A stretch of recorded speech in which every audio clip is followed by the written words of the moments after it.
Hi, my name's Phil. I like talking about politics, and in this video I'd like to discuss the nature of national wealth in terms of what it means on a practical level to different groups of people. See, we're used to hearing that the UK is the fifth richest country in the world, and by the most commonly used measure it is. But are we using the correct measure? Is it really all that rich? Are the British public the fifth richest in the world? If not, then what good is saying that the country is? But first, if you'd like to be notified of daily news and politics, please subscribe to the channel and click the bell notification icon. So we have a cost of living crisis. The economy has actually been knackered ever since the Tories took office, but there is an undeniable crisis right now. We're about to enter a severe recession. The pound continues to tank against the dollar. The cost of basics cannot be met by what the government laughably call their national living wage, which is less than the real living wage. And we now have a Prime Minister who is openly saying that actually she thinks we've been helping ordinary people too much, that it's time to start showing some love to the rich. She's just openly said that. So inevitably, I'm going to be discussing the economy a lot. It often crops up anyway, of course, but it is of the utmost public interest at all times. But there's going to be a lot more discussion when the economy is badly failing, when politicians are talking more about it, and when people are feeling the effects more keenly. I've also been talking about GDP and growth a lot as well, because that's what the politicians talk about. That's where government policy is focused. I noticed some people in the comments saying, well, it's not like growth necessarily translates into benefits for ordinary people. No, absolutely not. If we grow our economy, it doesn't mean that people's incomes grow in proportion or even at all. In fact, during the Tories' 12 and a half years in power so far, the economy has grown in real terms. It is about to start shrinking, but it has grown. But average incomes have actually gone down in real terms since Labour were last in power. So although the economy has grown a little bit, incomes have gone down by more than a little bit. So it's absolutely the case that growth of the economy doesn't necessarily translate into income growth. So should the public even care about GDP and growth? Well, yes, still. Because although it's true to say that growth doesn't always mean better incomes, without growth, you won't get better incomes. The only way to see people's incomes grow without that GDP growth would be, say, by changing our economic model, redistributing wealth more effectively, which would give you a short-term boost. But even then, after that, once you've got a new economic model, you still want growth to see growth in your own income. And it would be nice to have a look and say, actually, the economic model we've got stinks, we should look at it again. But, we know the only way our economic model changes is when it's in line with the wishes of the very, very wealthy. Leaving the EU was a change to our economic model that favours only the ultra-rich. Implementing these new Brexit-free ports is another change to the economic model on a regional basis, only favours the ultra-rich. But there is something that the general public are getting wrong. It's not wrong to consider growth a good thing. It is a good thing. It's a good thing in every country, of course it is. The problem is with the general public's perception of wealth, where we are as a country. We're the fifth richest country in the world, we can say. Okay, in terms of strict wealth, yes. But is that wealth distribution the same in all countries? Because if it isn't, then it's a meaningless thing to say. And it isn't. So strict wealth is irrelevant to virtually everyone. And in a timely manner, as I was already considering this last night, but in a timely manner, there was a really good article in the Financial Times today. It didn't look at wealth as such, which is mostly tied to a small number of hands anyway, but living standards. So some analysis was done on incomes, adjusted for the cost of goods and services across the world. So they were able to compare different countries, because you might compare incomes like in just raw terms in two different countries, and it doesn't mean the same thing. So same like, it's more easy to understand it within the country. So where I am, the North Midlands, if someone's earning, say, £30,000 a year, right, that's worth more than someone in the southeast of England earning the same, because the cost of living up here is not as high, right? Same thing in other countries. Cost of living can be different. So if you just compare raw incomes, it's not quite fair. But what they did here is they adjusted for that cost of living, right? So these are basically real terms incomes that are directly comparable across the world. And it noted that the top 3% of earners in the UK would put it in the top 3 in the world. So for these people, anyone earning, in our case, £84,000 a year or more, by the way, you are in the top 3% if you're not aware of that, you can feel that you are in one of the richest advanced nations, because if you're on that sort of income, yeah, life's fine for you compared with other countries around the world. But when you go down the list of earners, it gets considerably less rosy. Now, Norway is also in the top 3 for that top 3% of highest earners. In fact, they're actually ahead of the UK.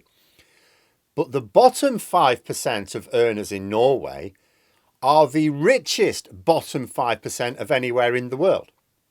Basically, no matter where you are on the societal rung in Norway, whatever your income, if you compare your living standards with the equivalent percentile anywhere else in the world, you come either top or virtually at the top. Norway is basically the most well-off country in the world when you consider from rich all the way down to poor, from top to bottom. Everyone's living standard is at the elite level for their percentile. Not so much for the UK. We might be the 5th richest country in the world, but people on average incomes are only in 12th place in the world. Wouldn't even get onto the G7 on that basis. The poorest 5% are 15th, even worse. And it just gets worse from there. So if someone tries to tell you that the UK is the 5th richest country and you're on the average income, you can tell them actually it's only the 12th richest as far as they're concerned, as far as any benefits apply to you. And this is all because we have a very poor system of wealth distribution. Being honest, it's never going to be perfect. I mean, people don't actually want communism or anything close to it. But you describe the wealth distribution model for the UK and then Norway to anyone. You explain it to anyone other than a billionaire, and Norway wins every time. Because even if you take those fairly well off, like someone earning top dollar, like, you know, in terms of like salaried incomes, like a doctor or something like that, someone who by most standards are very well off. Like I said, according to this report, if you earn at least £84,000 a year, you're in the top 3% in this country of earners. Well, in Norway, the top 3% are still better off than the UK a little bit. So even those on very good incomes would still be better off with the Norwegian model. And it's what I've said several times before. The Conservatives trick people into thinking, oh, well, if you're poor, you might not be all that great with us. But actually, we're okay for people on decent incomes, like the upper middle class. It's all lies. No, you're not. Only the billionaires are better off under them. The only people who profit under, especially this very far-right Conservative government that we've got now, are those who make their money basically betting against the economic performance of the UK. Investment bankers. You know, this FT article had a particularly crushing comparison to make as well. It noted that the lowest earning Brits had a standard of living 20% less than the equivalent group in Slovenia. So congratulations, as far as the lowest income earners in the UK are concerned, Slovenia is richer than we are. Problem is that this article is in a paper that only the rich buy. You know, there's an article also out talking about how it was wrong to cap bankers' bonuses, although it does talk about the political difficulties of removing that cap. You know, because essentially it is a paper that lobbies on behalf of the very wealthy, the people who own the country. Very well, I mean, super wealthy. But it tells the truth as well. The very wealthy don't stay very wealthy by being fed lies by their newspaper of choice. It's why you actually get very good economic analyses in this paper. Even though it's written for the benefit of the rich, it's written to tell them the truth. So if you fiddle out their lobbying for their customers, you get a lot of good stuff. But no bugger who needs to read it reads it, because you know what? It's really expensive. It's aimed at people who've got a lot of money, so it can charge top dollar. But imagine the more mainstream media running articles like this that highlight just how poor people are in the 5th richest country on earth. Imagine the tabloids or the BBC explaining to people that this country makes a lot of money, but that salaried workers, the people who actually create that wealth, don't get to share in it. That we're given just enough to keep us alive, well, most of us alive, the Tories actually don't seem to mind a politically acceptable level of avoidable deaths. Finally, there was a last sting in the tail as well. So the article pointed out, it did a comparison with America, as you would, because in the US, it's very similar to the UK. The very rich are very rich indeed, but the poorest are way poorer than the poorest in much less affluent countries.